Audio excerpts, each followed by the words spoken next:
required that. Good afternoon, everyone. Today is December 12th, 2023. It's 1:05 p.m. This is a City of Prescott City Council study session, and we'll start off with roll call, please. Mayor Good. Present. Mayor Pro Tem Cantelmi. Present. Councilwoman Fruworth. Present. Councilman Gambogi. Present. Councilman Montoya. Here. Councilman Moore. Here. Councilmember Rusing. Here. All are present.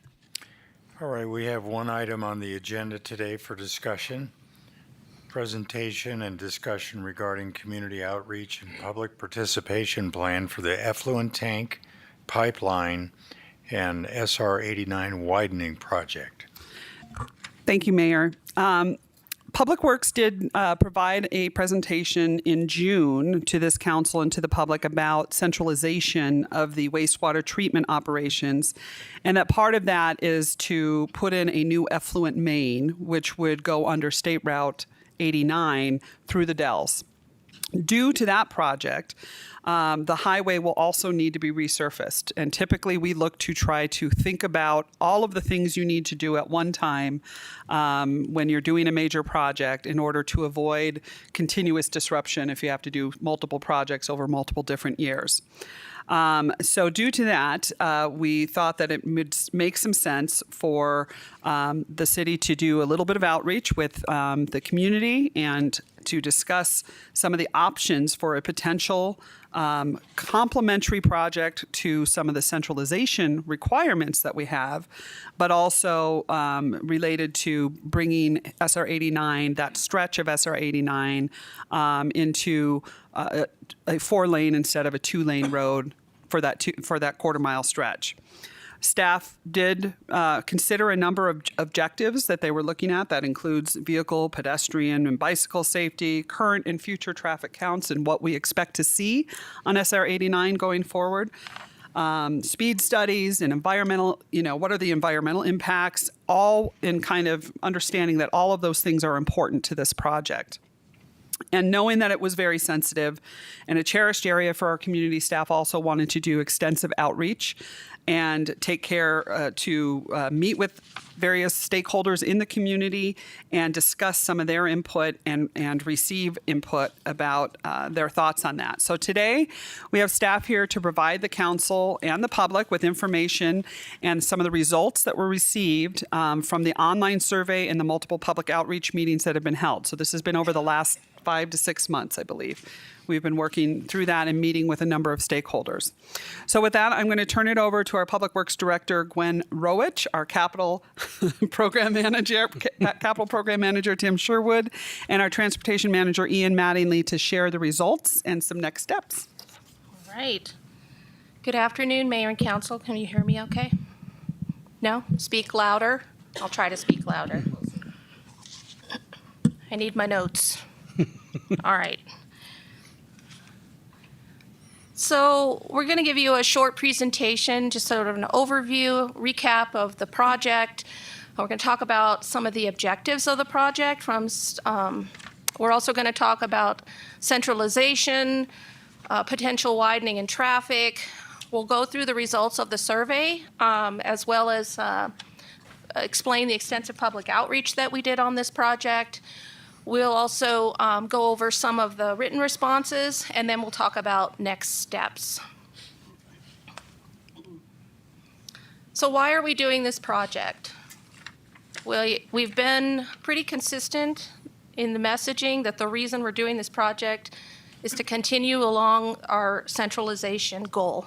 We need to centralize and take our Sundog wastewater treatment plant offline. It was built in the early 80s, and it is beyond its useful life. We're kind of holding it together until we complete centralization. And part of centralization includes a major effluent line that will go down through the SR 89 corridor. In addition to that, one of the objectives we have for this project is to address citywide traffic functionality within the system. We don't just look at one roadway. There are always consequences, good and bad, to the decisions that we make. So we're looking at safety enhancements. We're looking at maintaining council's goal of having a levels of service of C or better. and we're looking to reduce public inconvenience through congestion and delays in the corridor. Another objective of this project is to maintain our natural resource preservation and conservation. That's a very highly valued thing in this community. The Dells are, by council's actions and the community through our recent purchase of the state park lands and the heart of the Dells, we know how important it is to the community and to the entire region. This is an enhancement for the community, and it directly ties into the regional park. We also want to optimize the life cycle of our public infrastructure and roadways.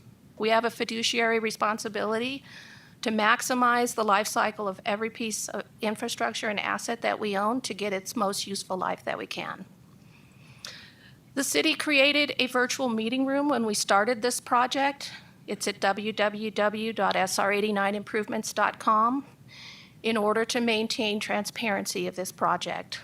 Any information that we obtain through consultants, data that the staff collects, is all on this website. So if you're a member of the community and you're not aware of this website, this is where all future information is posted. It's where all current information is posted. And every time we add something new to it, an email goes out to everyone who put their email address into the virtual meeting room that there's new information on the virtual meeting room website. In addition to that, we care about what the community thinks about this project. We want to hear their concerns so that if we can address those concerns, we will do that as the project continues to move forward. And to that end, we created the community survey that started in early July of this year. I'm going to pass it over to Tim Sherwood to give us an overview of the centralization portion of this project. Good afternoon, Mayor and Council.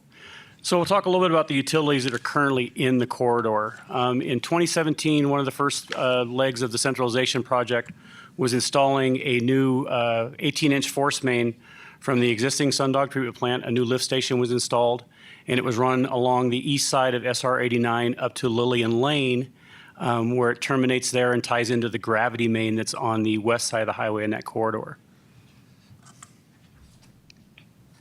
Down. There. Whoops. Down. There you go. Pay attention, Tim. So as I mentioned, the existing infrastructure that's there, on the right-hand side in the magenta line, you see the 24-inch effluent line that was installed in 1987. This line has had several major failures over the last 10 years, 2 in less than 12 months near Lillian Lane. In both those instances, we've had to reduce lane widths on the highway in order to do the work. It's very inconvenient. And then the other line that's there is the 18-inch gravity main, which you see on the left side with kind of the lime green line. That line was upgraded in 2008. That carries the force main that I discussed with you a moment ago. That's where that force main empties into that gravity main. That goes out to approximately the old Keekever Ranch entrance that has since been closed off as part of another project, and then cuts across and goes over by Walden Ranch all the way out to the airport treatment plant. Excuse me, Tim. Yes, sir. Councilman Gambogi has a question.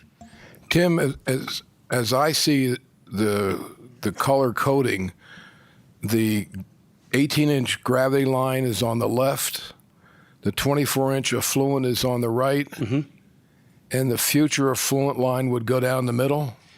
It's an approximation for this particular section of the highway. Until we get further along and understand what the road's going to look like. We don't want to put it in the middle of a travel lane for obvious reasons, for maintenance purposes, inconvenience to traffic, et cetera. But in this scenario, if this highway stayed exactly the way it is today, and we put the new effluent line, that's approximately where it would need to go. We wouldn't want to put it in the middle of the travel lane. Down the center would give us options for routing traffic around us to do it. There would be no manholes on a force main like this, like you would see on a gravity main. There would be some air releases and things like that, but those would be located off to the side of the road. Thank you. Councilmember Rusing. Thank you. If the road was not widened, would it be possible to use the old trench that's on the right side of the highway to put in the new enlarged sewer main? Councilmember Rusing, that line is earmarked to be converted over to a new gravity main. Right now, the current gravity main handles the force main from the Sundog lift station, as well as the flows from the Prescott Lakes Regional Lift Station on the north side of town. When we convert this over, we'll take that line, convert it to gravity. How that looks, we'll go through design and vet that. But the effluent line becomes a force main coming back into town. The airport is lower than the general area of the city, so that'll become a force main coming back into town, where now it gravities out to Antelope Hills and the treatment plant. Okay, thank you. And one of the other reasons that we would try and put as much separation here as we can is obviously all the rocks that you see on both sides of the highway also exist under the roadway. And to put a new effluent line in this corridor is going to require some blasting just to install the line, much in the same way that the two previous lines were.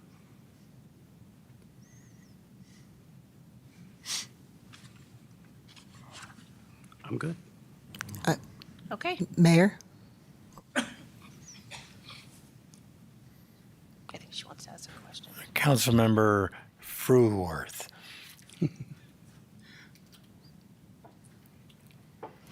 Question, you just brought up a point about blasting will have to happen no matter what. Is that for the entire length of this project, or is it certain sections where you've had some of the breaks in the past? We would do soil borings just to confirm what the material looks like in the trench alignment. Once it's established through the design process where the line will go, then we would do some geotech work to determine where the rock's located. We can measure hardness of rock, et cetera. There's other methods to put it in. There's rock saws, et cetera. But for a pipe of this size, it's probably not feasible. It would most likely require some blasting to put that utility line in. All right, so Ian Mattingly's going to talk a little bit about the traffic through the corridor. Yep. Good afternoon, Mayor and Council. Ian Mattingly, Transportation Manager. So while today's focus is on the results of the community survey, we wanted to provide a recap of why a widening is being proposed as part of the centralization. SR 89 is a portion of the state highway system under city ownership, but it is a regional roadway classified as an arterial and is a primary commuter route to and from Prescott.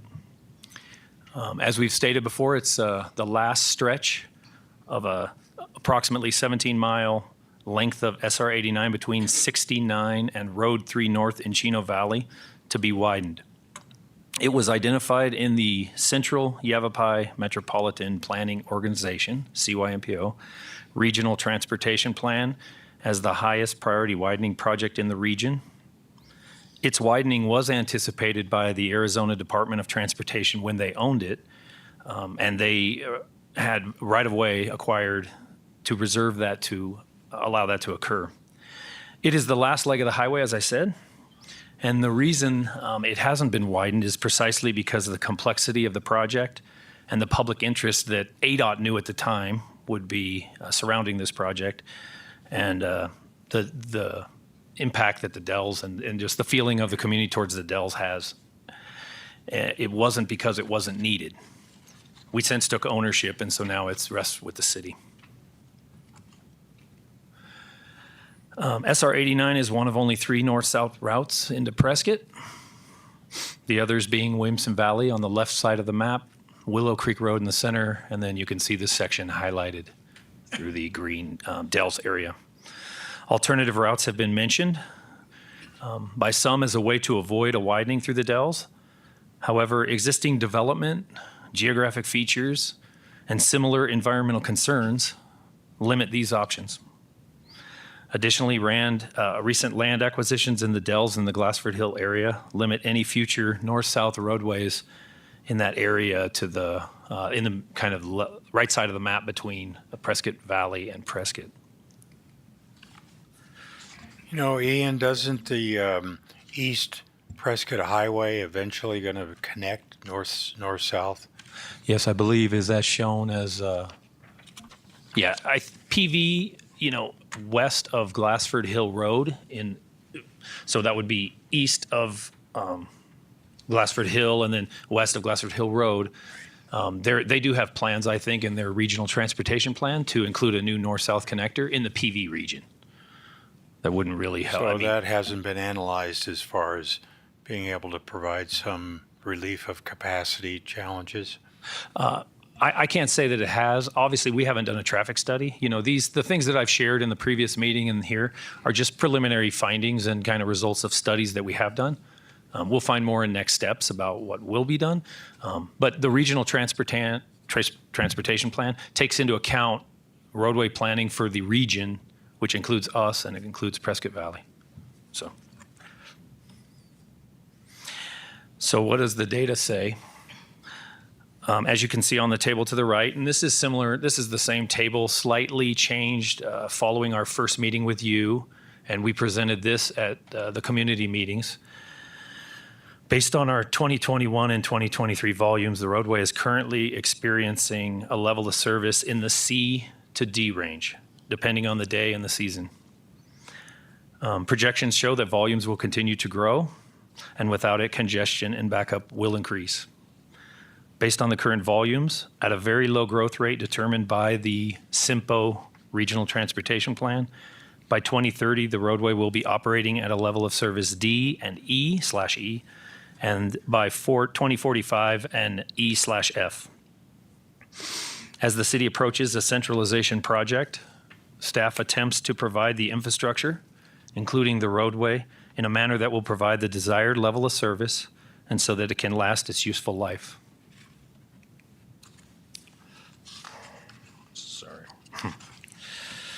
From this data, it's no surprise that without a widening, State Route 89's level of service will degrade to a D or E by 2030 or sooner.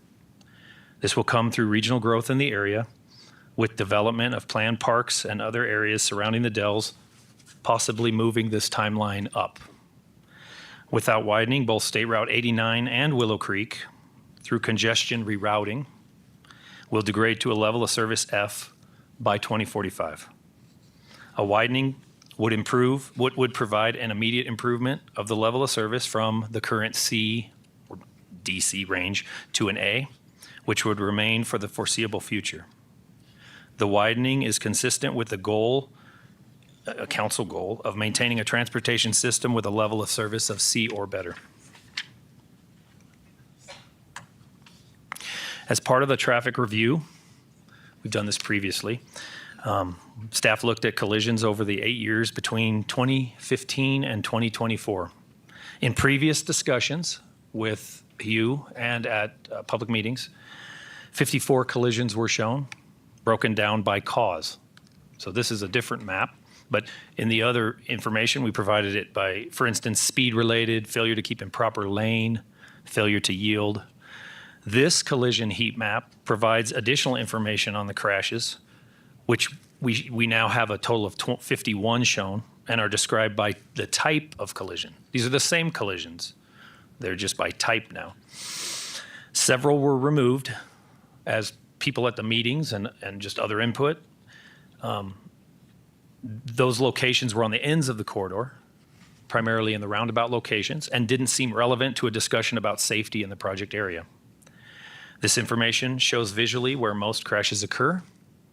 You can see we've highlighted some locations around intersections, approaching or around intersections, where we see clustering and quite a number of those. The roundabout at Willow Lake Road was not included in that it looks like that's all clustered around the roundabout, but some of those are on around Hillside, and so we just didn't cluster that. As was stated previously, safety enhancements are a goal of the project, and this collision information will be used as the process continues to guide improvements, both with or without a widening. The project will include enhancements for easier and safer turning movements and improved site visibility, which are intended to increase safety and reduce delays. With the widening, the widening would offer reduced merge points at the existing roundabouts and the ability for slower traffic to stay right or move right, and better emergency and detour capabilities. Excuse me, and Yes. Councilwoman Fruworth has a question. Thank you, Mayor. Ian, I had a question about just making sure I understand your terminology. What does a single vehicle mean? I understand sideswipe, I understand some of the other ones, but single vehicle and angle. Yeah, so a single vehicle it's one vehicle that crashed off the roadway or otherwise lost control. So let's say there was a speed crash or on a curve or something. Inattention, they might have veered off and left the roadway. That's a single vehicle crash. The other one was an angle. Primarily an angle turn would be like a left turn crash where you come across and you end up hitting, like pulling in front of a car that's going the opposite direction, something like that. An angled crash. Thank you two very vehicles. much. Councilmember Rusing. Thank you. Ian, according to your chart, the two most frequent accidents have been single vehicle and rear ends. Would that suggest impaired driving or distracted driving? Because if you have an accident by yourself, that means it's kind of hard to prevent that. Yeah, it would be hard to generalize exactly what those are, but single vehicles often speeds, inattention, could be impairment, things like that. Rear ends, I would say in general, even apart from the corridor, in general it's inattention, people not paying attention, and then cars slow in front of them and they crash for the most part. But impairment could be part of that. Councilman Gambogi.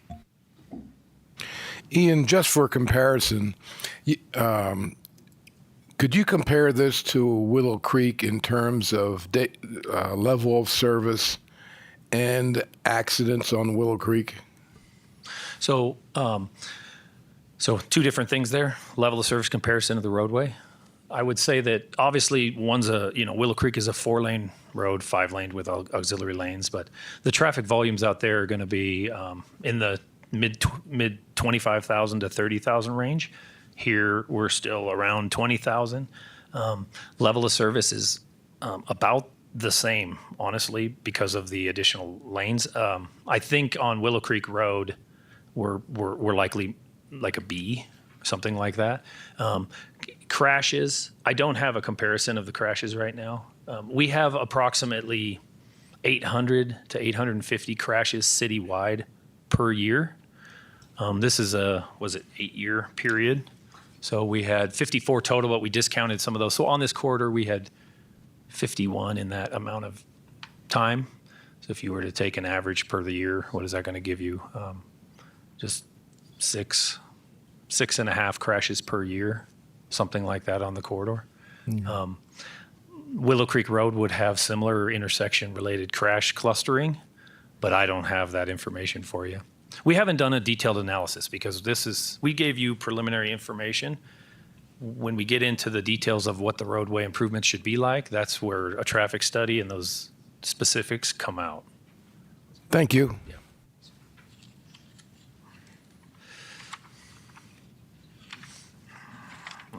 I think that was it, unless there's any other questions for me.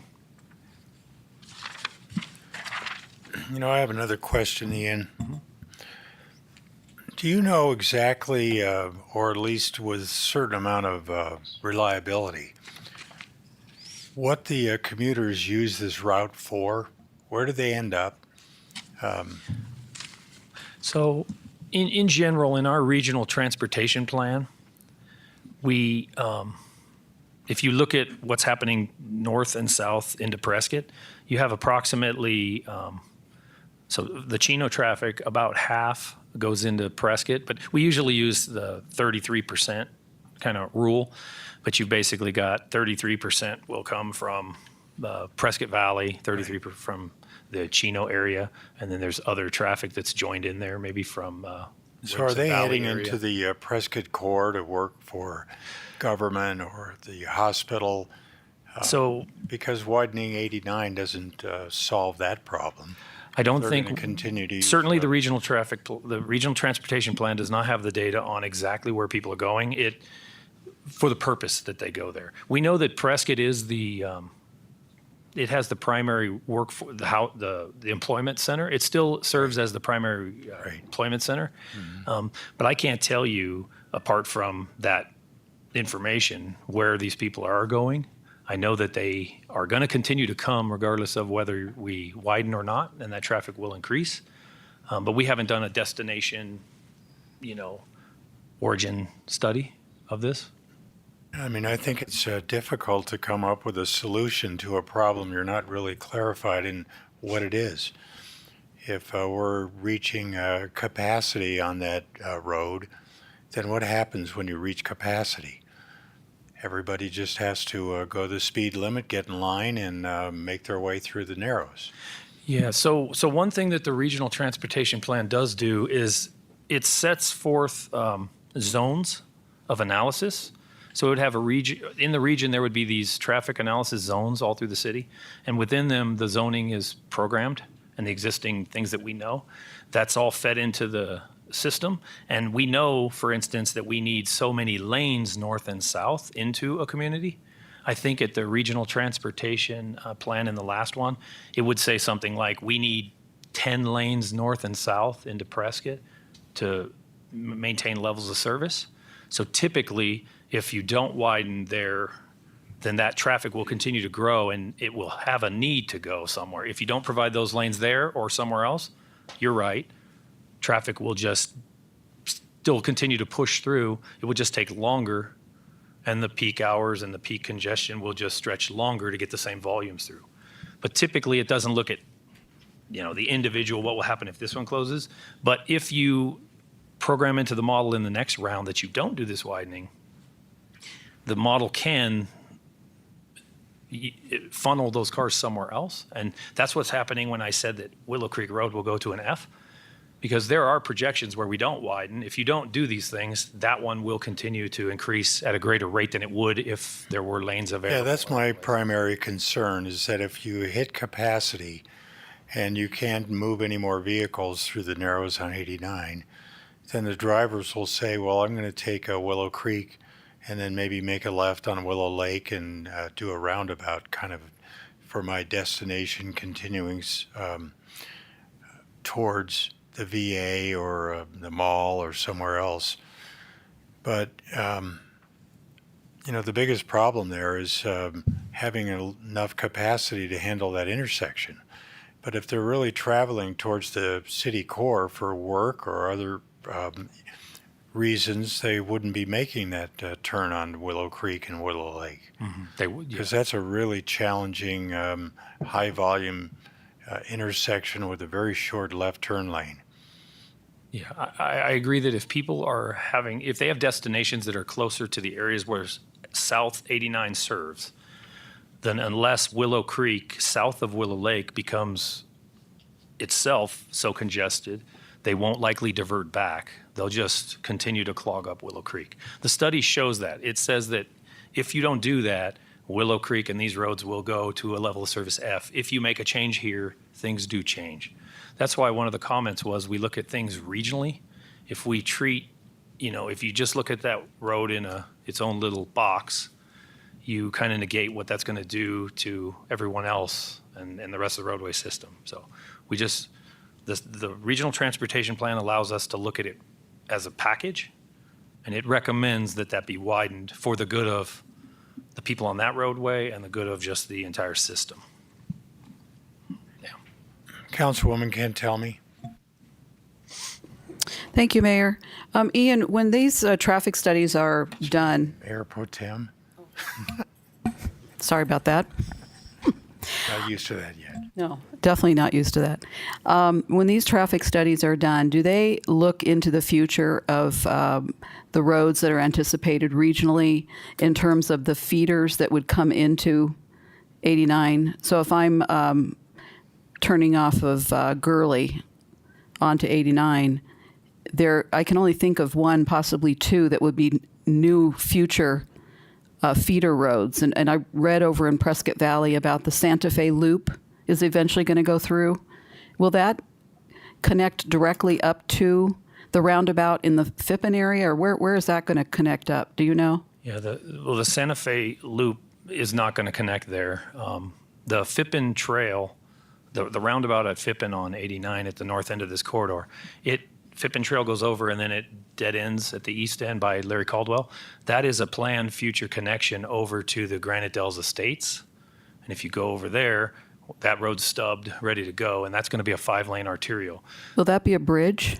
How are they going to get across that? Right now, we show that as we just say Granite Creek Crossing. We don't define that as a bridge or any other definition, but it's in our streets infrastructure. Yeah, it's in our streets infrastructure improvement plan. It has been for 5 years. But The ultimate that's all cost. going to be taken into account when we do these future potential, theoretical numbers, from the new park. We've got the talk of a library out there someday, maybe a fire station, the 5-star hotel that's going to go in the Dells. All of that stuff's going to be accounted for so we can get some kind of a theoretical number going into the future. What this Yes. road's going to have to move. Yes, so when SIMPO and its member agencies, which we're one of, Prescott Valley, Chino, all of us, so we all come to the table. We provide the best detail we have regarding existing developments, plats that are underway, things we know might come in the future, regional roadways like Great Western or Santa Fe Loop. All those things are provided by the agencies, and that's where I say they have these traffic analysis zones. They populate that with planning data, but if we have really good development data or future data, we can put that in. The reason it's important that we update the plan every 5 years, and we've been doing that, is it's federally mandated, is that things change. You might, for instance, during the boom in the early 2000s, you might have had a growth rate that was unrealistic, but that plan then gets updated.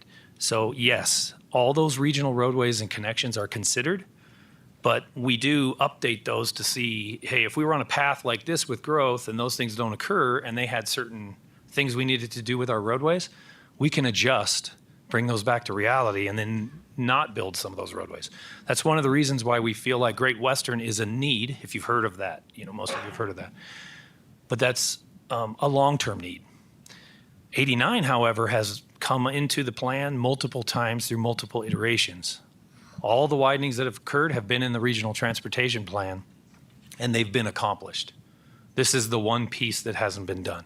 I only bring that up because that's why staff is including it for your consideration, because it's shown as a need and it's shown as a high need. So that's why it's there. Thank you. Councilmember Roosing. Thank you. Ian, have you come up with any costs? The last time I spoke to you at an open house to Gwen, there hasn't been a cost analysis done. Can you please elaborate? So, Councilperson Roosing, we're not quite far enough along in the process to give you that information. That'll be in one of our slides is next steps. We'll be hiring a design consultant who will start to begin to put those things together. So the next time we come with a presentation to you, we'll start talking about the options and what those options might cost. Okay, and wasn't there an old cost analysis done previously? We had some preliminary estimates for budgetary purposes. As we've mentioned before, we bring forth a 5-year capital plan. In the capital plan, I believe we had $26 million for this project for both sewer and the roadway. But as we get closer to a project, we refine that number, right? And depending on which options we decide to build, will also affect that number. So as we get closer and we have better data, we'll be able to give you those numbers. Okay, thank you. Okay, so I guess we'll move on into what did the public have to say? Let's see. So as I mentioned earlier, the city created a virtual meeting room at sr89improvements.com. In addition to that, we held an open house specifically for the residents of the area. We mailed out 673 surveys in what we call snail mail. We sent those directly to people's homes that were in the general vicinity of the project. In addition to that, we held an area-wide open house as well. We left paper surveys in multiple city locations. And we had quite a media campaign to make sure that the word was out, not only about the survey, but also about the open houses. So we had 6 different radio stations that ran those ads daily. The survey PSA ran from August 18th to November the 3rd, and the open house PSA ran from September 11th to October the 3rd. So we had over 576 radio ads go out during this time period. We also posted notices in 4 different newspapers, Prescott Valley Tribune, the Chino Valley newspaper, and the Daily Courier twice. More than 20 Facebook and Instagram posts. So we did, to the extent that we knew, we tried to reach as many people as possible, not just in the city of Prescott, but in the region, to fill out the survey. I would like to emphasize that this was an opt-in survey. No one was required to do it. It was strictly voluntary if folks had an interest in this project and wanted to have their voices heard. So the questions on the survey, well, let me just back up a little bit. Well, it's not on that slide either. We had 1,398 responses to the survey. I apologize that the newspaper press release said 1,500, but that was incorrect. We had 1,398 survey responses between August 1st and November the 10th. 1,082 of those came from residents within the city of Prescott. There were 154 responses from the town of Prescott Valley, 84 from Chino Valley, 34 from the county, and about 44 from other areas, or they didn't have an address on their survey. So now I'm going to go through the questions one at a time. The first question was, how many times a week do you travel along the SR 89 corridor? 1,386 people responded and 12 people skipped this question. 4% don't travel the corridor on a weekly basis. Approximately 774 responders travel the corridor 1 to 5 times a week. That's about 56% of the people that took the survey. 287 people, or 21%, said they travel the corridor between 5 and 10 times a week. And the remaining 19% travel the corridor more than 10 times in a single week.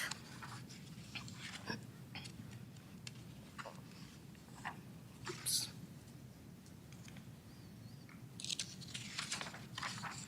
The next question, whoops, I guess it's not, there we go. I experienced delays when traveling the SR 89 corridor. 1,388 people responded, 10 of them skipped this question.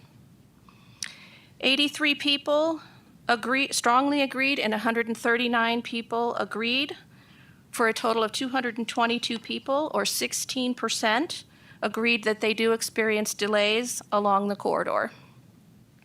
157 people were neutral.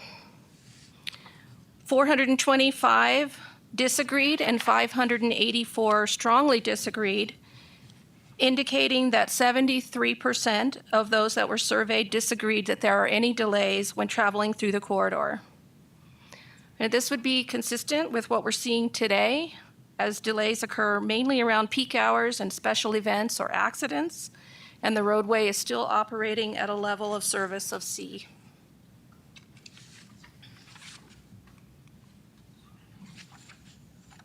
Sorry, this clicker is tricky. All right. The next question, I would like to see traffic flow improved along the SR 89 corridor. 1,383 people responded. 15 of them skipped this question. 178 people strongly agreed, and 137 agreed. A total of 315, or 23% of the responders, agreed that on some level, they would like to see traffic flow improved along the SR 89 corridor. 192 responders were neutral. 315 people disagreed, and 561 strongly disagreed. A total of 63% of responders disagreed that traffic flow needs to improve along the corridor. Councilman Montoya has a question. Thank you, Mayor. Gwen, I just want to go back to the demographics at the beginning of the survey that you talked about for a moment. You mentioned the county residents that participated. My understanding is that a lot of the corridor is unincorporated, by county. So do you guys have a way of knowing, were you able to determine the breakout of who was in that corridor that responded to the questions? We do. It's not in this presentation, but there was a strong response of the residents directly along the corridor. Did respond to the survey, yes. Okay. You don't have like a ballpark of the idea of how many people that would be, though? Not off the top of my head. Okay. Thank you.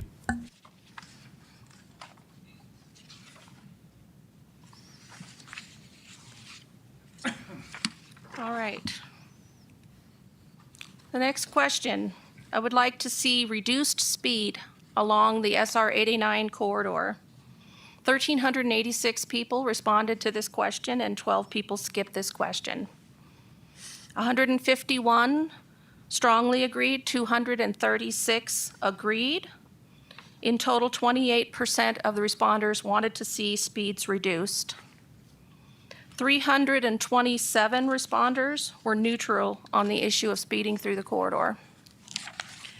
414 disagreed and 258 strongly disagreed, which means 49% of responders said to leave the speed alone.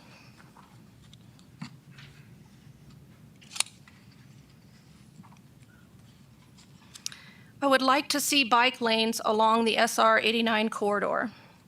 1,383 people responded and 15 people skipped this question. 148 strongly agreed, 202 agreed.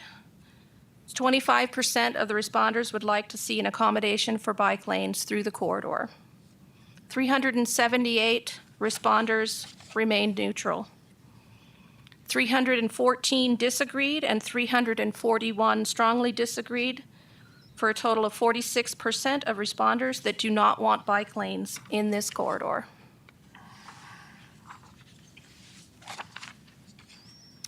I would like to see improved and safer turning movements on SR 89.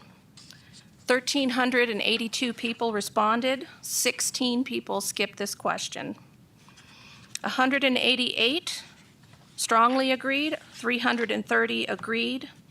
38% of responders would like to see improved and safer turning movements onto SR 89. 365 responders were neutral on this question.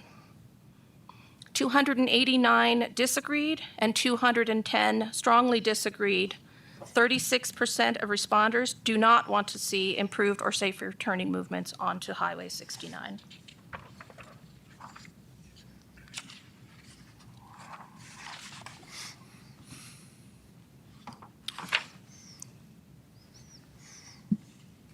I believe this is our last traffic question.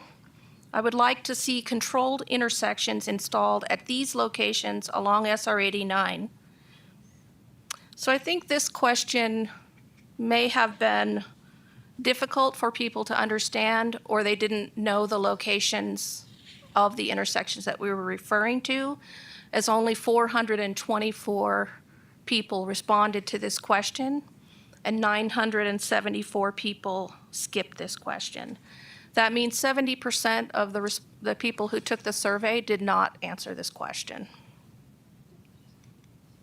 Just for reference, these are the 3 locations that were indicated on the survey. The old Highway 89 entrance is on the right. The Granite Gardens entrance is in the middle, and Granite Dells Road is on the left.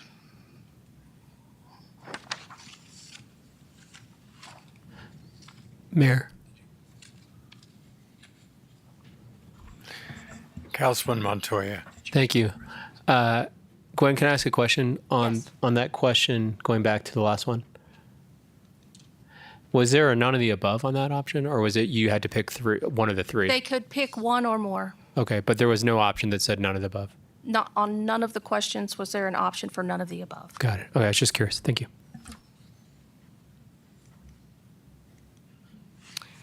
So now we're going to go into questions related to the rocks and the natural aesthetics of the dells. The first question, I would like the City of Prescott to make every effort to retain the natural aesthetic of the granite dells during this project. 1,192 people responded, and 206 people skipped this question. 1,021 people strongly agreed, 92 people agreed, for a total of 94% of responders indicating a strong desire to retain the natural aesthetic of the granite dells. Less than 6% disagreed or strongly disagreed or remained neutral on this subject. Councilman Gambogi. I was confused at the last question. I'm confused at this one too. It says I would like the City of Prescott to make every effort to retain the natural aesthetics, but that's really not asking, are you in favor or against expanding 89, is it? No, sir. Okay.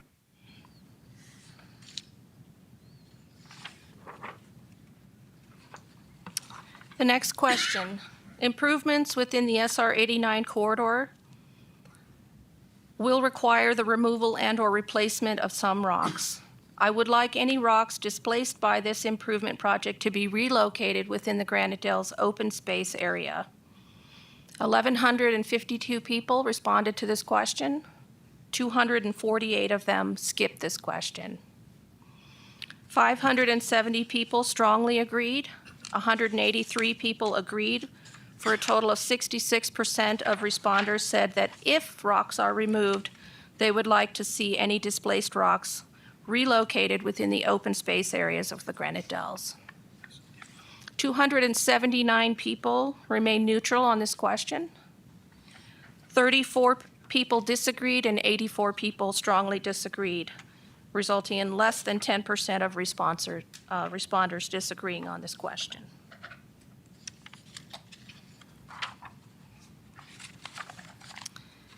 Many of the rocks in the SR 89 corridor were previously cut when the roadway was originally built, as evidenced by existing rock scarring. If rocks are to be removed and/or relocated, I would like to see previously cut rocks cut further before the natural uncut rocks are disturbed wherever possible. 1,154 people responded to this question. 244 people skipped this question. 593 people strongly agreed, 250 agreed, indicating that 73% of responders agreed that if rocks are removed, previously cut rocks should be cut before natural uncut rocks are disturbed. 219 people remain neutral on this question. 29 disagreed and 63 strongly disagreed. Approximately 8% of responders disagreed on this question.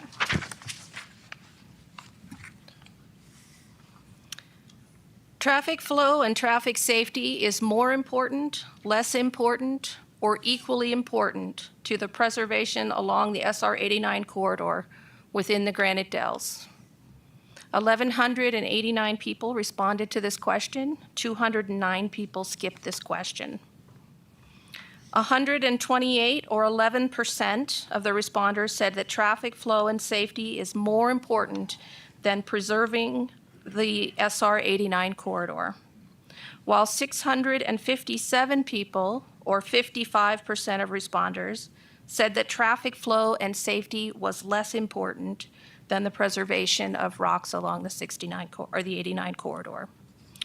404 people, or 34%, said that they were equally important.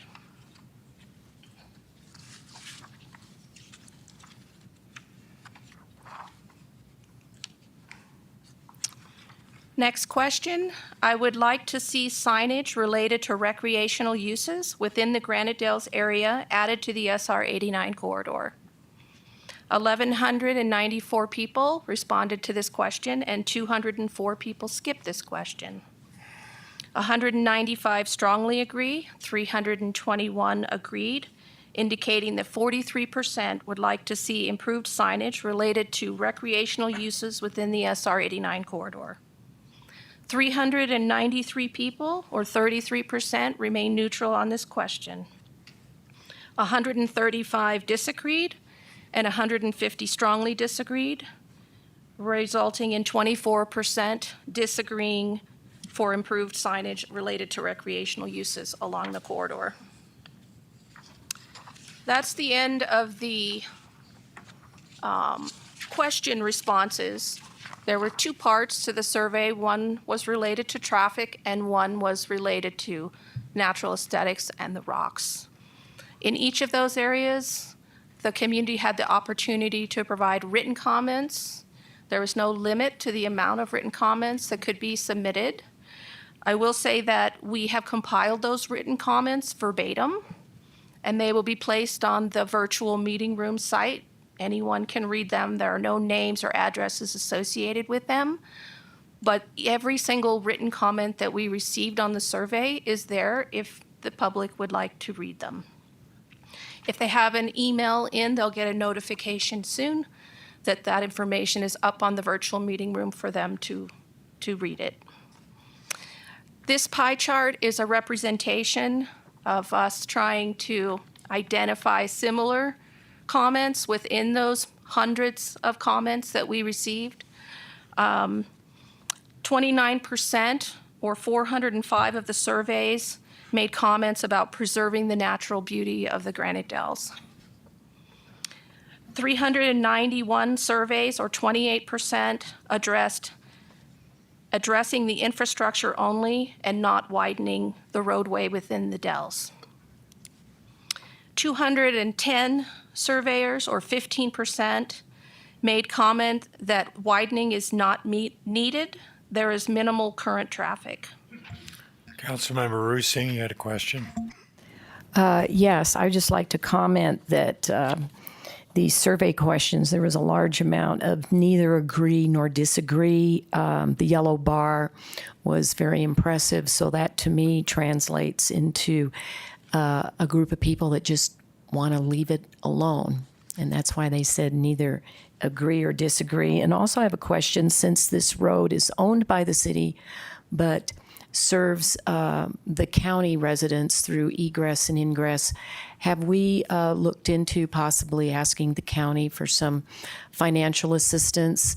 And if there are some improvements for at the intersections to serve the county residents? So Mayor Pro Tem, that having regional partners and having partners on this project is something that staff is looking into. And it's definitely not off the table, but there'll be many conversations before we determine who those partners might be. Okay, and then I have one more question.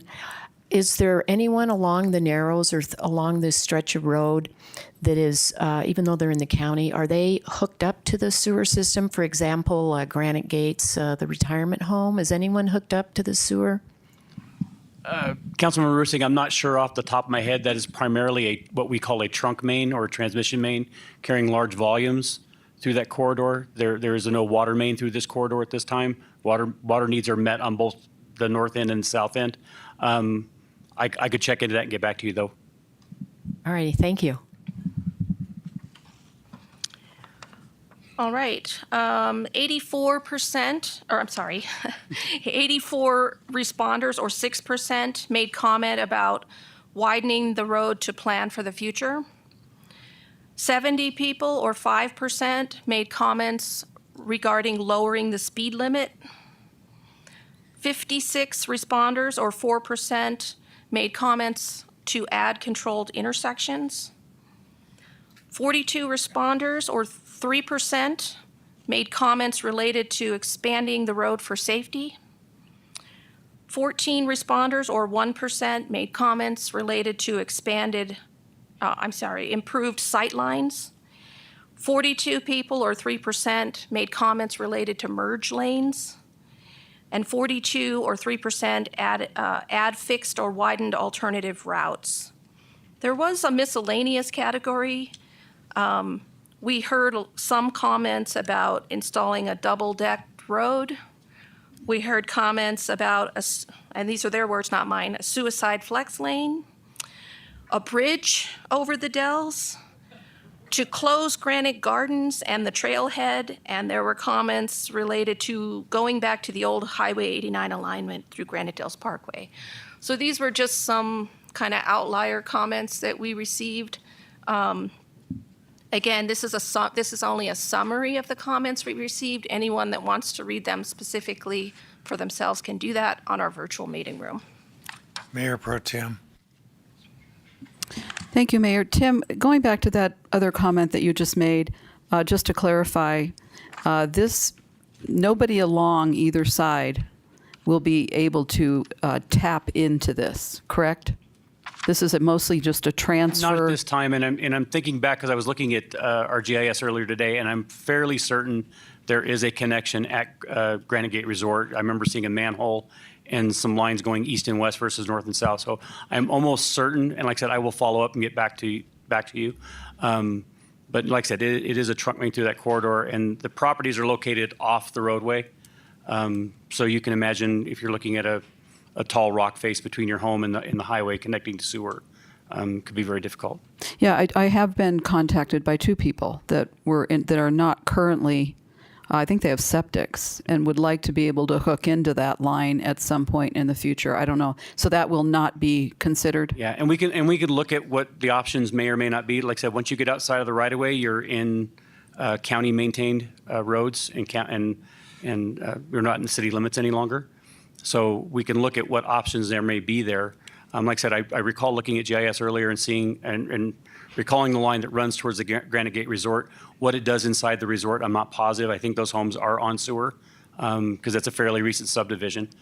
So I would assume that, but I would venture to say most of the folks that live on the, or some of the folks that live on the east side of the highway probably are not on the sewer system. Right now with the engineering, there's no sewer taps planned along that line? We will look future? at that as the design develops, yes. Okay, Yeah. thank you. Councilmember Roosing.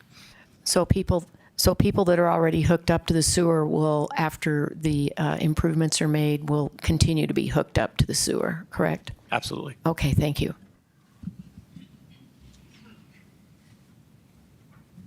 Good. Okay, so I'd like to go back to the objectives of this project, just to remind, we've gone through the results of the survey.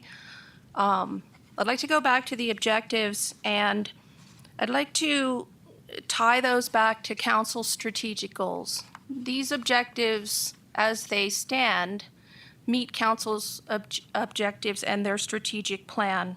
Centralization falls under Goal 4, quality of life for highly rated city services. Citywide traffic functionality also falls under goal number 4, quality of life, improved planning, budgeting, and managing of traffic flow, traffic enforcement, and pedestrian interfaces with the city. It also supports the city's general plan, which calls for a level of service roadway of C. Natural preservation is a goal of this council, quality of life to preserve our natural resources through preservation and conservation. The optimization of life cycle of asset is a goal number 2 to utilize established regional commonalities to support necessary sewer, water, and other transportation infrastructure growth and development. The city has, as I've said repeatedly in this presentation, we have the virtual meeting room. Please use the virtual meeting room. Any information we have to share will be there as soon as we have it to share. And then finally, the community feedback, which is a part of our transparency, and by the way, a part of every capital project that we do here in the city. Every project has a community feedback component, not usually to this scale, but we always have a community feedback component. Regardless of whether it affects people in the city or even in the county, we care about what the community's concerns are, and we want to address them if we can. Councilwoman Fruworth. Hi, Gwen. When we get the raw data, or is it possible? I'm interested in seeing for people that either live in the corridor or commute through the corridor, people that, if I look at this 60% of the respondents of the survey go through it less than one time a day. or a week, it's 1 to 5 times is pretty high. And I was wondering if we looked at the data for people that are going through it all the time, would the responses to how they view things on the survey look different? Well, we haven't broken it down that far, Councilperson Fruworth, but we can do some additional breakdown of the data if that's helpful to you. I just think understanding the regular commuters that are using this road often and regularly, do they see things the same way or do they see things differently, would be helpful perspective for us to have to make decisions. Okay. Okay. All right. So what happens next? Because as you know, today is about sharing with you the information that we've collected so far. The next step for this project is to put out what we call a request for statement of qualifications, or RSOQ, in order to hire a design firm to begin not only the design of the sewer, but the conceptual designs that we hope to bring back to you for your voting consideration in future. These conceptual designs will, I believe, start to provide council and the community with the additional information that we keep getting asked for. That'll include information on, the conceptual designs are generally about a 15% plan. At that stage, we'll be able to tell you, if you follow this conceptual design, this is how much rock and where it might have to be removed. And so I think that's probably one of the most important questions that people want to know based on the survey, is how much rock or could we potentially be touching or not touching. It will also kick off several formal studies for us that will include a traffic study. Ian touched on that during his part of the presentation. We need to study this corridor. We need to determine if there are improvements that we can make if we decide not to widen. Are there things that we can do to improve safety and address safety? So we'll be performing a traffic study, and then we'll also be performing a sewer design report. That's something that's critical for us to make sure that the size and the location and the depth of the centralized pipeline is all going to meet our needs. So we have quite a bit of work to do before we come back to you again. But we will be putting out our request for statement of qualification. Then we will rank the firms that submit a proposal to do this work for us. And in about 4 months, we'll come back to you requesting that you enter into a contract with that design firm to begin this work. My estimation is that approximately 9 to 12 months after we hire a firm is when we'll come back to you with conceptual design options for the corridor. And we have this project budgeted for construction in fiscal year 27, which is 3 years from now. So we have quite a bit of work to do between now and then. I believe that is my last slide, unless there are any questions. Gwen, my question would be, can you continue with your utility placement without having to widen the road? We can, are you asking me if we can design it without designing the roadway portion? Well, obviously you want to be able to put it in essentially the center of the roadway. That's correct. So that could be done without necessarily widening the road. There is sufficient space in the road for the sewer to go down the center of the road as it is today. However, if the council decides to widen it in any fashion, then the location of the sewer main would change in order to keep it in the center of the road. So until decision on how the roadway will look is decided, I think it would not be in our best interest to design the sewer. And you could do partial widening at certain areas of the road. Yes, without Mayor. necessarily handling the critical narrowing part. Yes, Mayor. And that's one of the things we'll look at, is where we can provide enhancement without a full corridor widening.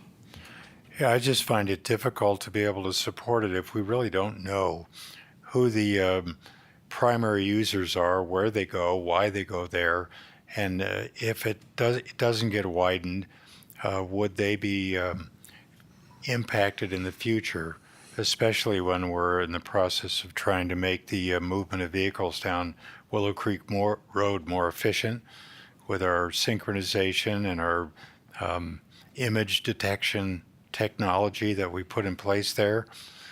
I still have major concerns about that intersection at Willow Lake and Willow Creek. If, but only if, we hit some type of a capacity and then commuters are using that as an alternate, but they may not. So I just think there's a lot of questions that haven't been answered yet before we can really make a long-term decision on the extent of this this project and the widening involved. I think a lot of the roadway could be improved without having to do further shaving of those areas that we're concerned about. I think the broad majority of people would like to see this pretty much maintained the way it is. Make it a scenic roadway.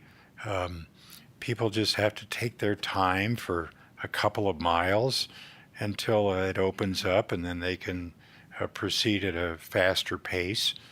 But it's kind of an iconic location, and I think it really has to be seriously justified to be able to do anything dramatic with it. I mean, I always like to ask the question, does this have to be done? And I think at the moment I can't answer yes to that. Then my other question is, does it have to be done now? And I don't think I can answer yes to that either. Does it have a broad benefit to our citizens and our residents? I can't answer that either, because I think a lot of people use this that are not city residents. That concerns me. And again, it comes down to who uses it and why. What's the total cost? And are there partial costs that could solve some of these problems, maybe not all of them, but extend the functionality of this roadway for maybe 7 to 15 more years? So I think a lot of this concern has to be further clarified for me to really be able to support the totality of the project. Okay.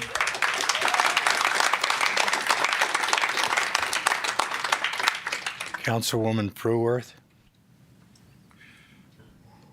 I was going to push the button, so I'm glad it was still there. Similarly, if we're talking about 2027, are there things that you could bring to us sooner to do some of improving the sight lines when you're exiting or entering? You know, are there things that we could do in the next year to make it a safer experience? The one I know a lot of people have talked to me about is coming from Phippen Circle and heading south, that the merge lanes happen really quickly. And so those are some things that maybe we could do just to make things safer between now and a decision. Councilperson Fruworth, let me be clear. We'll be back in about 12 months with answers to some of these questions that council is asking us today. But we have to do the work. We have to put in the time, we have to do the work, and we need those consultants to help us answer those questions for you. Whether in whatever fashion we decide to move forward, whether it's to put it back with some safety enhancements or whatever that looks like, that won't happen until fiscal year 27, because that's when the monies are budgeted. But we have a couple of years here. We have the opportunity to do that work and try to identify where we can do those improvements, what those might look like, and when and how we could do them. And there may be an opportunity to do some of them sooner, but until we know what they are, I can't really answer that for you. I just was wondering if normal, Ian's work, traffic, or the Bicycle Traffic Commission had any thoughts, or feedback on.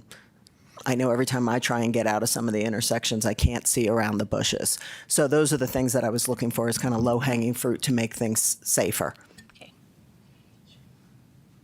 Councilmember Rusing. Thank you. I'd like to touch upon the effluent storage tank that's going to go in at the entrance to Watson Lake Park. Can you tell us the size, how many millions of gallons, and I'm kind of concerned about the aesthetics of having this pretty good-sized tank at the entrance to one of our most popular parks.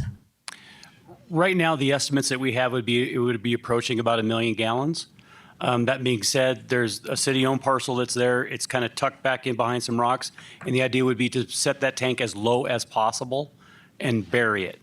So it would be some sort of a concrete structure and get that as low as we can and do everything we can aesthetically to make it blend in with the surroundings. We've done several concrete water tanks recently. We do staining on the concrete to help it blend in and look more natural. But it would be, I doubt you would see it very much from the highway at all. Okay, well, thank you. That's good to know. Maybe you can paint some rocks on the side. We possibly, Mayor, possibly. Mayor Pro Tem. Thank you, Mayor. Gwen, just to make sure I'm clear on this, so when you go and you get down the road and you're going to hire a designer, will you be letting them know that we talked a little bit about that S curve, just a little lazy road, if there was a way to go around some of the more important rock formations? So Mayor Pro Tem, that is one of the things that we heard loud and clear from council and the community and we knew this coming into the project. There are some opportunities on both ends of the 2.5 mile roadway where we can deviate from the roadway's current alignment in order to avoid rocks. So we'll do that to the extent possible. We'll look at that to the extent possible for sure. And then one more thing, nothing has changed that even if we decide not to widen this, every bit of that asphalt still has to come up. You told me that at one time. Is that still the case? It will be resurfaced because the size of the pipe will destroy too much of the roadway for a patch would never be acceptable to the traveling public. We have to put the road back. So to Councilwoman Fruworth's point, would it make any, I mean, I don't know what we're talking about here, but to go out there beforehand, since we're at least waiting till 2027, to go and do some striping, temporary striping, create some turn lanes? I mean, does that make any sense since we're tearing it all out anyway? I know that we've been operating the roadway as efficiently as we can right now without major changes. Primarily, the issues are site visibility at intersections and just the amount of traffic. From what I saw in the survey, there didn't seem to be a great need for a lot of these improvements to occur. That's what I see in the survey results, is that there's not a clamor by the public currently to make these changes. Given the timeline, I think it would be better to put it in the DCR and move forward with changes with a widening or without at that time. But that's just what I see in the survey results. I mean, if there's things like bush trimming and small things we can do, but to spend the kind of money and resources it would take to do like merge changes, for instance, those are major. That's guardrail changes, pavement additions, and then we might tear that up with the pipeline. I wouldn't recommend that. And Yeah. Oh. I would just say that I would concur that that would also require some pretty significant engineering and looking at some of that to try to understand roadway configuration, sight line, trying to go in and really figure those things out to be torn up at some point in the future.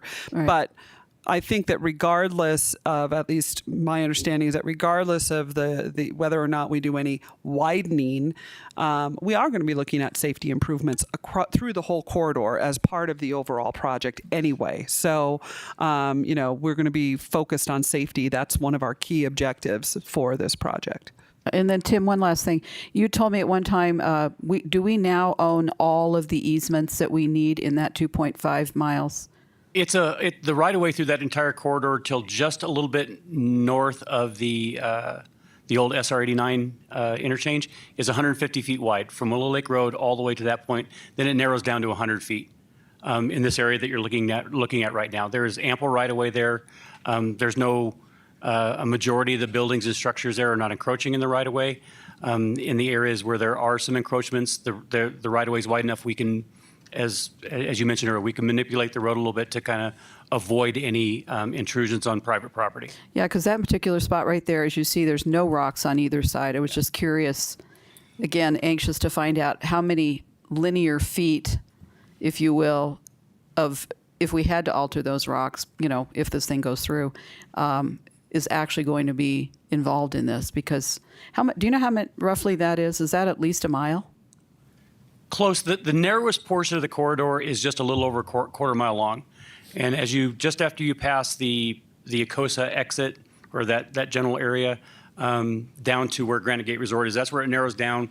We just have a single double yellow stripe with no turn decel lanes or acceleration lanes. That's the tightest part of the corridor itself. But you said on that's a either quarter? end, we're already at 3 lanes through most of that portion of the corridor. And like I said, with the right-of-way that's available, there's plenty of room to, like I said, manipulate the road a little bit one way or the other to try and avoid any obstacles that are in the way. So 1/4 That's the is narrowest the portion. narrowest part. The narrowest portion. Okay, yeah. out of the 2.5. Yes. Okay, thank you. All right, I'd like to be able to get to some public comments, so I know Councilman Gambogi, you had a question. Ian, did you say that you were going to do a traffic study as part of this? Yeah, the design concept report would include an element that would have a traffic study done. And would that be traffic, say, by hour? So, what we haven't looked at is what intersection improvements, what things do we need to do to make traffic better. So obviously they're going to have data, and if we need to collect additional data, we'll do that. But this, we've been talking about a regional traffic plan, a regional transportation plan. We haven't been talking about like a corridor study to define what do we actually need to do at which intersections. So that's what you'll get out of this. And it will have additional information. Say that again. It will have additional information and it will be more detailed so we have a better idea of what is needed at certain intersections, taking into account the comments from the public and the corridor itself. I think earlier the mayor asked where's the traffic coming from. Is there any way to answer that? This type of study is typically not intended to do those sorts of things. Like the regional transportation plan is the document that the city should be using to plan for our regional roadways. A corridor study isn't going to give us that additional information. We already have that. The transportation plan says we need to widen this roadway. Now, if we don't, that's okay. We can have a traffic study that says if you widen, here's what we should do. And if we don't widen, here's what we can do. And here's maybe the impacts of it. But it won't specifically say, hey, 50% is coming from Chino. That doesn't really help you in your decision. Maybe it does help you, but that information is there. This is a regional road. It's carrying people outside the city. I think we know that. And regardless of where they go, they're going to continue to be here. So it really comes down to the decision of council to go, do we want to maintain it in a 2-lane or push it to a 4-lane? And those decisions are made for various reasons, and you guys make those decisions. Thank you. All right, we'll take some public comment now.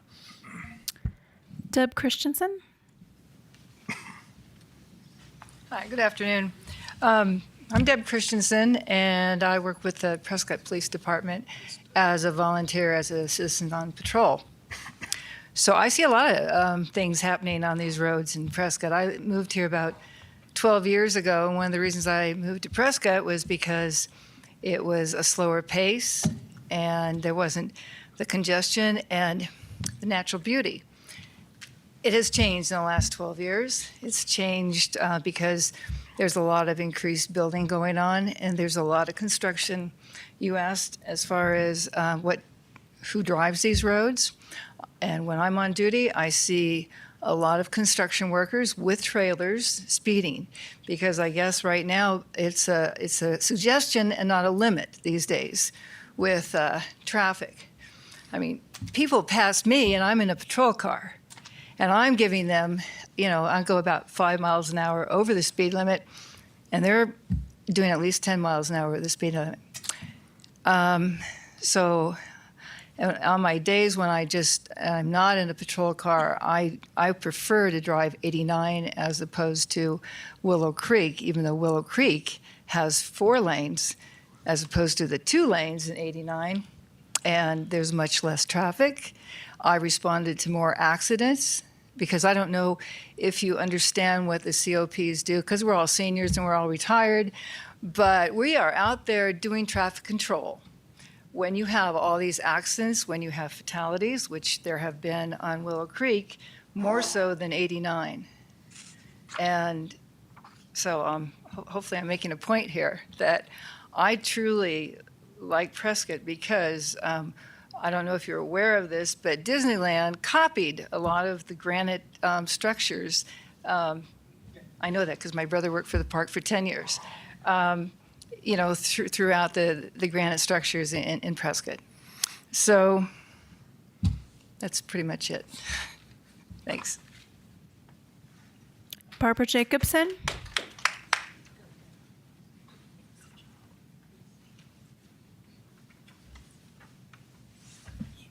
Mayor, Council.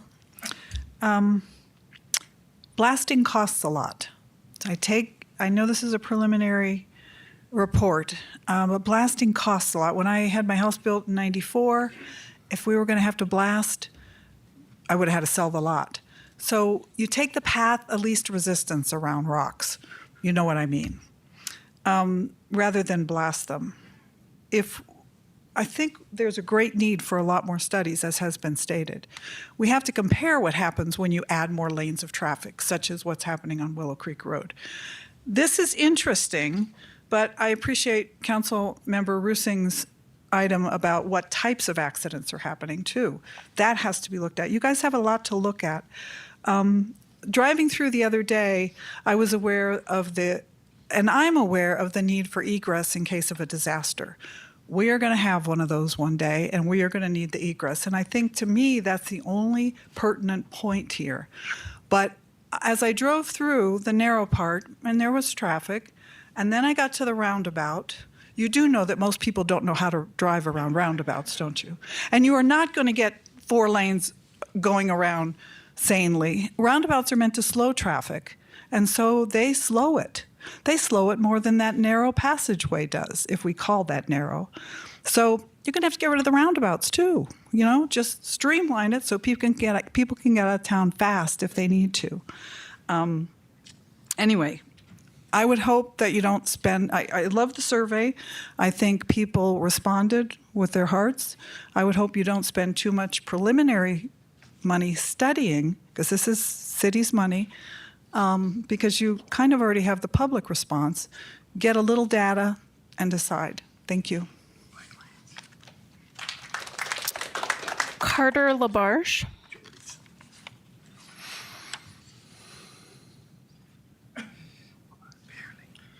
Mr. Mayor, Council, my name is Carter Labarge. One of the things that I don't think we have addressed properly here is what happens when we enlarge the throat of the narrows and we allow faster and more traffic to come through there to get into downtown. So we've got downtown is the hub of our wheel. All the spokes that are leading into it are coming into what you might call a 10-gallon can, and there's no place to expand downtown. So what are you going to, the rush to get everyone into downtown is a misnomer. When they get here, there's no place to go. You're not going to knock down houses and buildings in order to expand the streets downtown. There's a limited amount of space, there's a limited amount of roads, and there's a limited amount of passageway.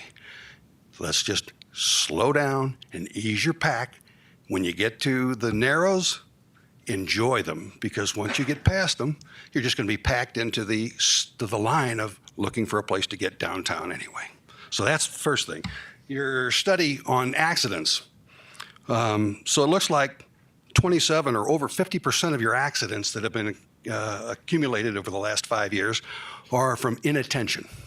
So let's open up the roads, give them more access to more speed, and let's find out how many more accidents we're going to create by giving them an opportunity.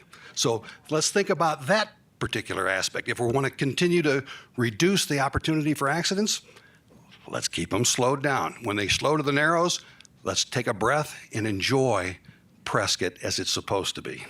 All right? Transportation service coming into Prescott. If the residents don't need it, don't want it, period. All right? Natural resources preservation is what you're supposed to be functioning to do. Let's do that. You don't preserve natural resources by drilling some holes and blasting the rock out. And some of the questions on your survey are ridiculous. Once you blast those rocks, you're not going to have anything but a truckload of gravel to drag away. So thinking about moving those rocks to a preserved, nice view somewhere else, there you go. All right. So there's an awful lot of questions. Every time you guys come up with another solution, all right, to a problem that we don't have, maybe we should stop and think about it. All right. Thanks very much. Marion Elaine Pack.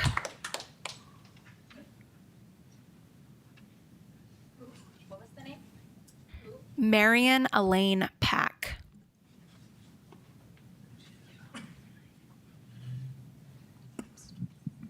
Good afternoon, Mayor, City Council. My name is Marion Pack, and I believe between the Narrow, it's in the Dells, and Chino Valley, there are 5 different roundabouts. The roundabouts are to slow traffic. Well, we have about 1.5 mile straight roundabout in the Dells that does the same thing. Speed kills. Slow down, enjoy the view. Thank you. Anne Marie Ward. Good afternoon, Mayor Good, Mayor Pro Tem Cantelmi, members of the council, City Manager Gregory, and members of the public. First of all, I want to thank you for your receptivity. To have a staff that's willing to talk to the public and then engage in those responses is huge, and it says a lot about your leadership, and we're grateful for that. I'd like to say I've lived in Prescott my entire life. My husband and I live, Councilwoman Fruworth, for you, right there on the main drag. We have 11 acres. We are at that intersection. With 2 small children, we drive that road probably 20 times a day, each of us. So we are your prime drivers. Most of the time, and also we built that 8-foot wall. So we had plenty of time to look out at the highway. Most of the time, there's no traffic on that road.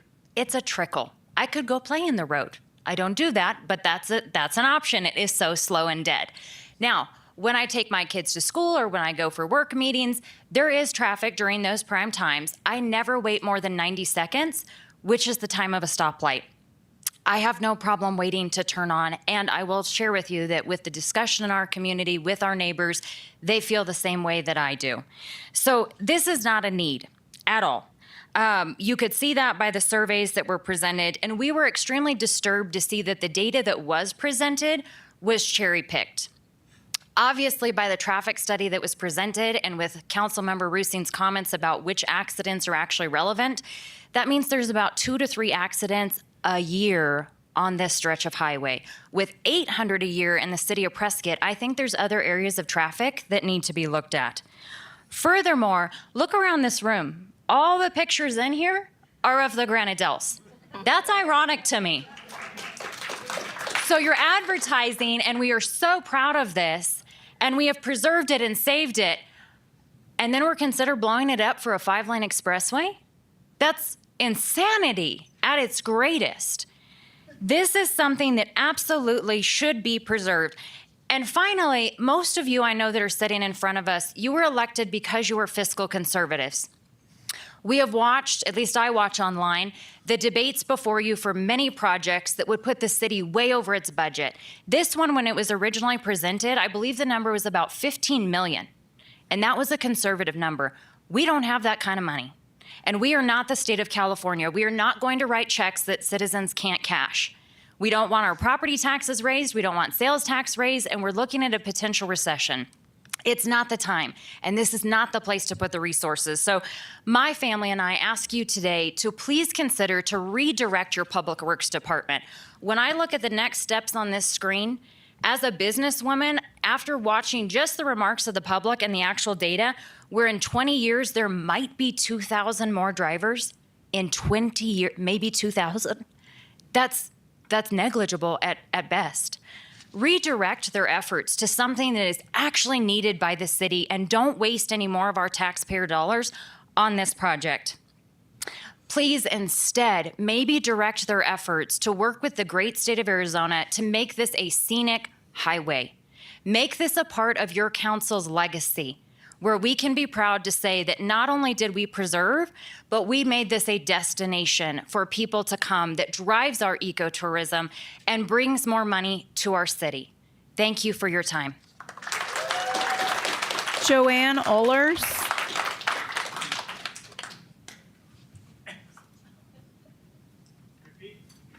Joanne Ohlers.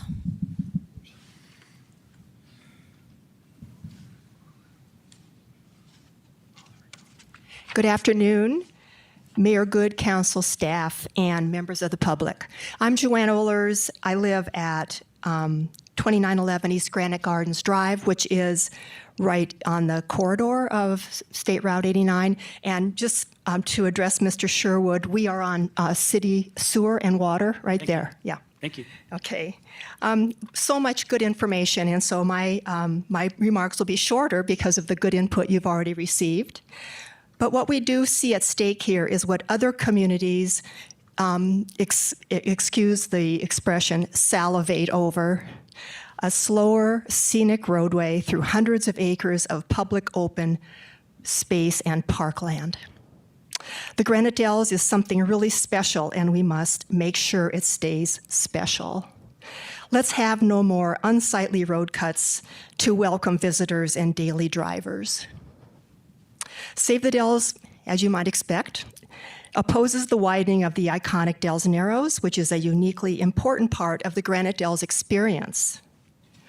It exemplifies the welcoming character of our city. And by not drawing a line around what we love, we continue to chip away at what makes our community unique. What we save tells a lot about who we are. Solutions to any of these issues on the highway should not include blasting, coloring, or reforming the Narrows corridor. To address public concerns about the roadway, smaller scale, less intrusive, pragmatic, and less costly changes are the answer. We think the city of Prescott should have other priorities for its citizens, such as multimodal mass transit, public safety staffing, more fire stations, replacing and repairing aging infrastructure, and addressing water quality issues. In addition, the council should accept recommendations only with a full public review at every step, and avoid open houses and surveys that are limited, that exclude certain members of the public, like those in multi-adult households, from giving feedback. We noticed right away that the survey was limited to one response per household. We think that if that was opened more fully to the public, there would have been quite a lot of more responses, and people have asked about, especially along the corridor itself. Also, we would ask that our city resources are used wisely, invest in infrastructure where they are really needed, and spare the scenic narrows. Thank you. Tana Karen.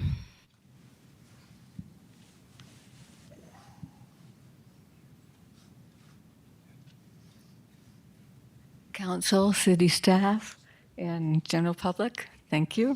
My name is Tana Karen. For the last 2.5 months, I've been staking out the area, doing an investigation on different areas going up and down the road on both sides, looking at traffic counts, looking at any traffic speeds, any safety issues, the way that residents come in and out, if they have any issues, et cetera, et cetera. And this is basically what I found. But before I get to that, widening roads, which multiple studies have proved, does not actually have better circulation problems. It induces what's called the induced demand effect. This has been proven all over the United States, in India, all over Europe, et cetera, et cetera.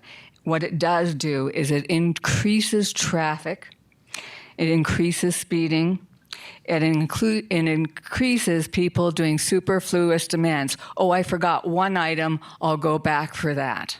That kind of thing. So I've covered the time periods of 8 a.m. to 9 p.m., 7 days a week, in 2 to 6 hour shifts, the latter which I will not repeat after 7 of them.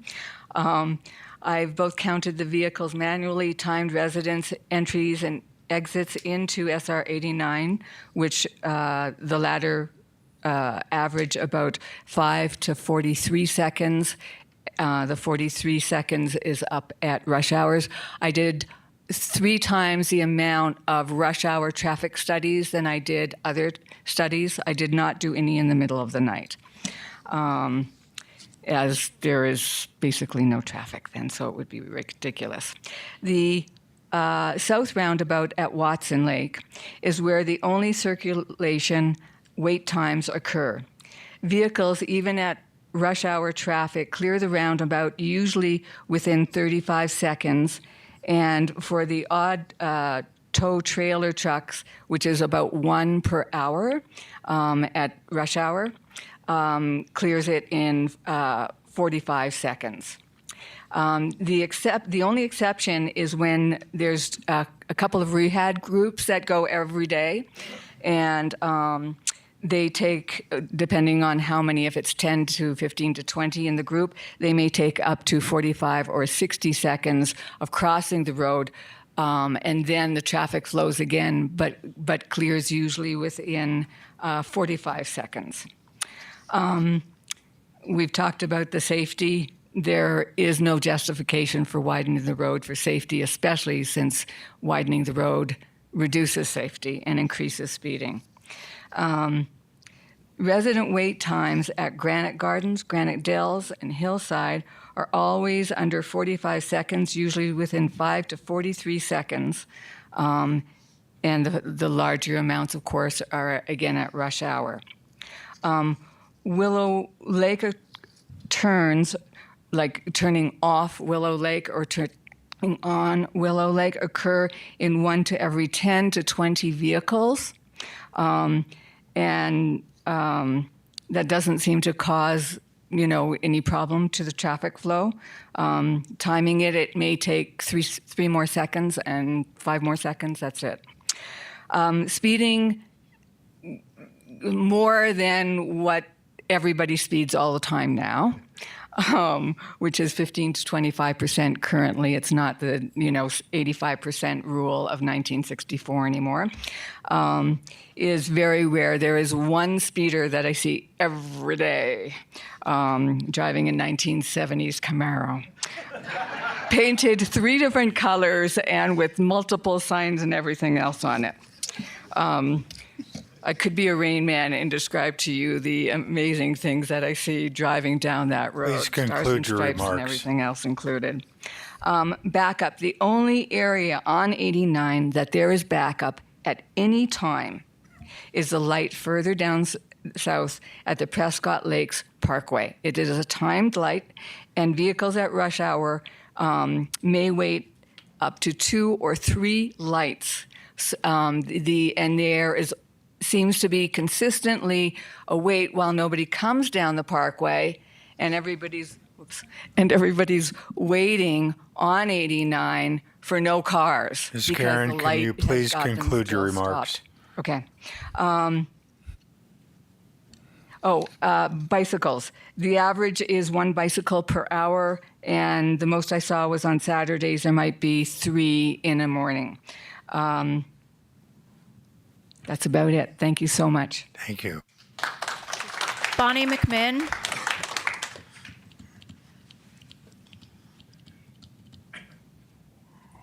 Mayor, council, staff, Bonnie McMinn. I live in Prescott.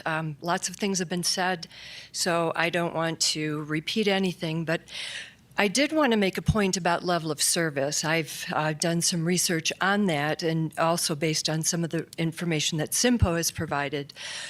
A level of service A, and feel free to correct me if I'm wrong, essentially means that you would not see another car. Is that about right? A level of service A? Close? It's very good traffic, so we don't Yeah. have to get to the. It's good traffic. virtually no traffic, which it sounds like from what everyone else has said, there really is virtually no traffic. So basically, if we build this road, we would have 20 plus years until 2055 where we would be at a level service beyond A. So that seems a little extravagant to me. The other question that I have is how many repavements will we be paying for before we reach that point where we have a level of service beyond A? I have a question for staff, rhetorical at this point, but what are the safety enhancements that are being referred to? So I would like to see that being detailed a little bit more, because every study that I have read and others have alluded to it, the widening of roads alluded to as an expressway, a 5-lane road with no traffic calming, it will make the road less safe. We have 2 examples in our county. One was Rosser, which was widened years ago, and then a number of traffic calming things had to be put into place because people were speeding and it was less safe. And then the most recent one, which council may not be aware of, is on Highway 89. They received a grant to widen Highway 89 through Yarnell to 4 lanes, and they found that it was so dangerous, and granted they do have pedestrians there more than we do have on Highway 89, but they found that the widening was so egregious in terms of safety, pedestrian, bicycle, and traffic, that they actually brought ADOT in to do a safety risk assessment, which they will do, and ADOT determined that that road needed to be narrowed. And this road was just widened in 2021 or 2, and it has now been narrowed for the mile or so through Yarnell because of safety reasons. So that's my 2 cents. Thank you very much. Jean Pearl. All right, we'll take this last comment, and then we have a voting meeting starting at 3, so we need to take a little bit of a break between then and now. Thank you, Mayor and Council. I am Jean Purley. I live on Boulder Creek Lane, which is behind the Granite Gate Old Folks Home. So I'm trying to get out on that traffic every day. How many times a day? I go to the Y, I go to meetings. I'm busy. So I did my own research, and I gave it to Kathy. Hope you still have it, but I still have some at home. I saw the white Prescott truck that tried to get out at Granite Gardens. 90 seconds. I did my research. I had my timer in my car. I had my piece of paper, and every time I went in and out, I wrote how long it took. The longest was 90 during rush hour traffic. Most of the time it was 0. The average for a month or so was 10.2 seconds. I don't think that's that bad. So I don't want it widened, and I just wanted to tell you my research. Thank you. Mayor, I'm sorry. We do have only one more. I don't know if you'd like to take it. Okay. Patrick Jacques. Thank you very much, Mr. Mayor, Council. All I want to say is usually when I drive through the Dells, because I want to see the rocks. That's why I go through there, okay? If to blast rocks and move them, it costs a lot of money. And only people who are willing to do that are the ones that are going to get paid. You know, you could pay somebody you could even pay terrorists to blow up a building, you know, because they're going to get paid. You know, someone's going to get some money. So if we're going to invest money, someone's going to make money. I really like the idea, someone mentioned it earlier, about the double-decker skyway. It's a skyway through the Dells. You make a skyway through there for a quarter mile. You have your ramps that come in and exit, and then you go to where that parking lot is, where they want to make the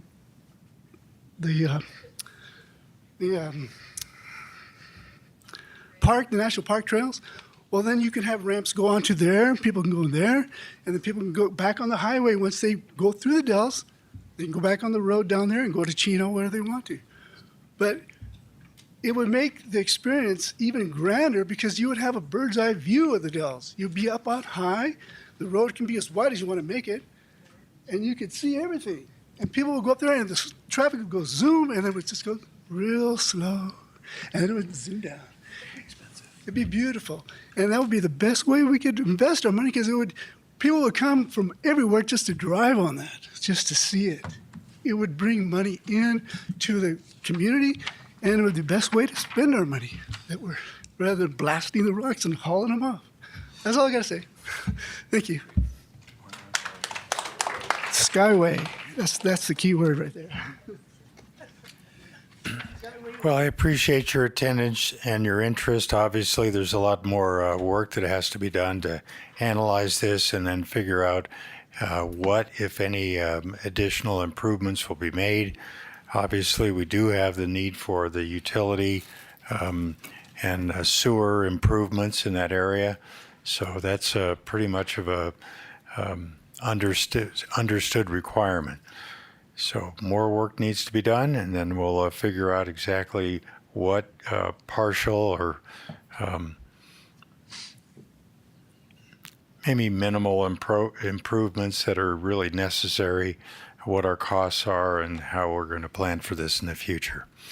So that concludes our study session, and we'll start our voting session in 10 minutes.